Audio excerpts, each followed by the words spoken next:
तालुक्यातील वहूर गावात एका बांधकामावर काम करणाऱ्या कामगाराचा दगडाने ठेचून खून करण्यात आला आहे। लखन वहूर गावामध्ये एका खासगी जागेच्या संरक्षक भिंतीचे काम करत होता। या ठिकाणी काम करणारे कामगार समोर असलेल्या इमारतीमध्ये रात्रीच्या वेळी राहत होते।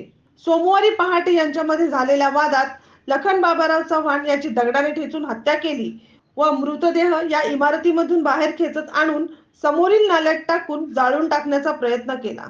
मयत व्यक्ती व आरोपी हे जालना जिल्ह्यातील भोकरदन येथील रहिवासी असून ते बेलदार समाजाचे असल्याची माहिती मिळाली आहे।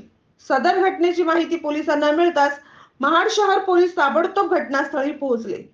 मयत व्यक्तीच्या सोबत असलेल्या काही जणांना चौकशीसाठी ताब्यात घेण्यात आले आहे। या संपूर्ण घटनेचा पुढील तपास महाड पोलीस करीत आहेत। मनोज चेंडेकर, प्रखर लोकमान्य। संपूर्ण महाराष्ट्रातील परखड बातम्या पाहण्यासाठी आमच्या प्रखर लोकमान्य न्यूजला सबस्क्राइब करून बेल आयकॉनवर क्लिक करायला विसरू नका।